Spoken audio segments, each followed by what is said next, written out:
Hello students, today we discuss about meaning of region in gender, school and society.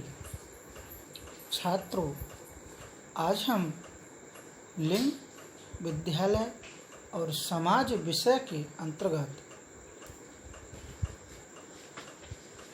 क्षेत्रीयता का अर्थ के विषय को जानेंगे। इससे पूर्व में हमने अक्षमता तथा क्षेत्रीयता डिसेबिलिटी एंड रीजन के संबंध में अध्ययन किया था। उसमें भी हमने देखे थे टाइप्स ऑफ डिसेबिलिटी यानी अक्षमता के प्रकार, जिसमें हमने पढ़ा था physical disability, mental disability, social disability and symptomatic disabilities के संबंध में चर्चा की थी। उसी क्रम को अब हम आगे बढ़ाते हुए पहले हम मीनिंग ऑफ रीजन और उसके बाद में अक्षमता तथा क्षेत्रीयता की समानता की आवश्यकता तथा महत्व, यानी कह सकते हैं कि need and importance of equality of disability and region के संबंध में चर्चा अध्ययन करेंगे। ओके स्टूडेंट, पहले हम देखेंगे कि मीनिंग ऑफ रीजन क्या है, क्षेत्रीयता का अर्थ क्या है। क्षेत्रीयता शब्द क्षेत्र से मिलकर बना है। किससे?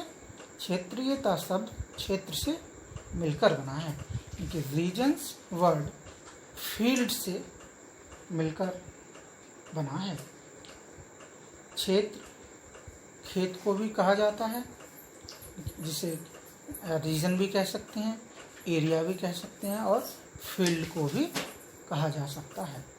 बट यहाँ रीजनलिटी जो है वो किससे है? क्षेत्रीयता किसी ऐसे फिक्स्ड प्लॉट्स जो है निश्चित भूखंड से है, जिसमें निवास करने वालों की भाषा जो लैंग्वेज है, लैंग्वेज, कल्चर, कस्टम्स हैं, जिन्हें संस्कृति, रीति रिवाज इत्यादि मैच खाते हैं।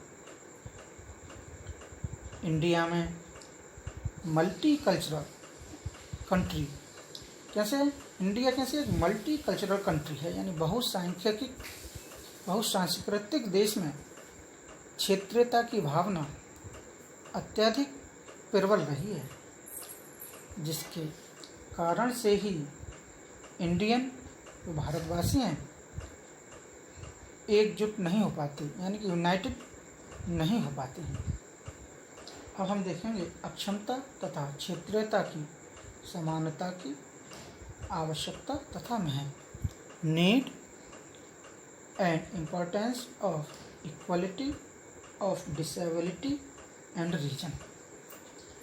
डिसेबिलिटी तथा क्षेत्रीयता की समानता यानी इक्वलिटी की एजुकेशन का औचित्य वर्तमान में अत्यधिक है,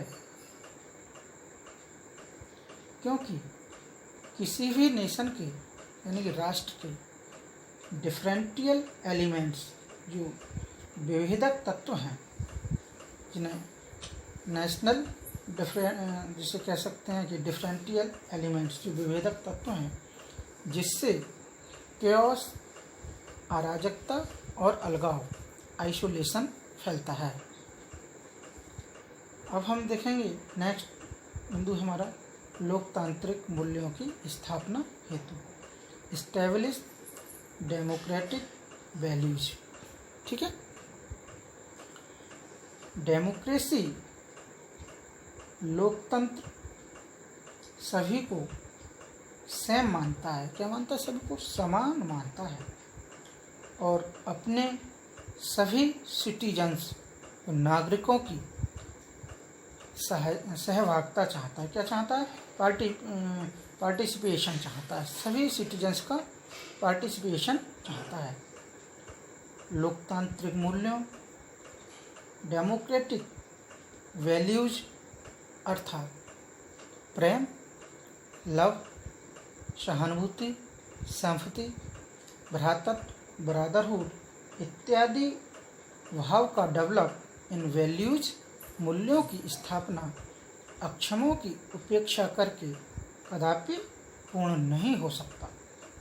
अतः डेमोक्रेटिक वैल्यूज लोकतांत्रिक मूल्यों और इसकी सुदृढ़ता के लिए फिजिकली रूप से डिसेबल्ड, जो अक्षम और सभी क्षेत्र के लोगों की पार्टिसिपेशन पर बल दिया जाना चाहिए।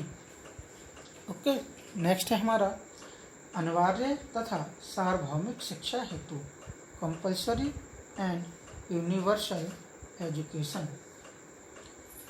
कोई भी राष्ट्र, एनी नेशन, एजुकेशन की उन्नति के बिना अपने अतीत का स्वप्न, किसका, अपना ड्रीम भी नहीं देख सकता है।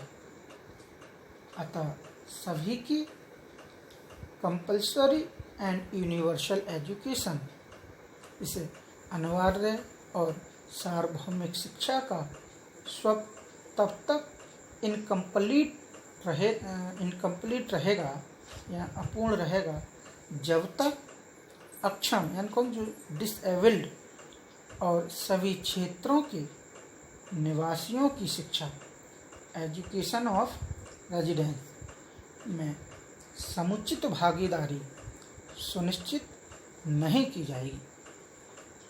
इस प्रकार डिसेबल्ड और रीजनल बेस पर एजुकेशन की नीड एंड इम्पोर्टेंस देश की उन्नति के लिए अत्यधिक है। ओके स्टूडेंट्स, नेक्स्ट है हमारा आत्मनिर्भरता हेतु सेल्फ रिलायंस, या इसे सेल्फ सफिशिएंसी भी कह सकते हैं। स्टेबिलिटी के विषय में ये धारणा प्रिविलेंट है या प्रचलित है कि वे दूसरों के सहारे, कौन, जो डिसेबल्ड छात्र हैं, वे दूसरों के सहारे with the help of others, दया के पात्र हैं, डिजर्व मर्सी हैं। बट एजुकेशन के द्वारा उन्हें सेल्फ डिपेंड बनाया जा सकता है। उनको आत्मनिर्भर बनाकर जीविकोपार्जन, योग और देश की उन्नति के विभिन्न कार्यों में संलग्न यानी अटैचमेंट किया जा सकता है। इसी प्रकार जो रीजनल या क्षेत्रीय अक्षमताएं, जो कैपेबिलिटीज़ व्याप्त हैं, उनका निराकरण करने के लिए क्षेत्रीय आवश्यकताओं के अनुरूप यानी कि प्रिपेयर द सिलेबस, यानी कि ऐसा पाठ्यक्रम तैयार करवाया जा सकता है, उनका समुचित क्रियान्वयन करके सेल्फ सफिशिएंसी बनाया जा सकता है।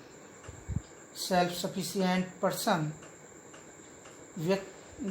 देश की उन्नति में भी हेल्प कर सकता है। Okay students, thank you.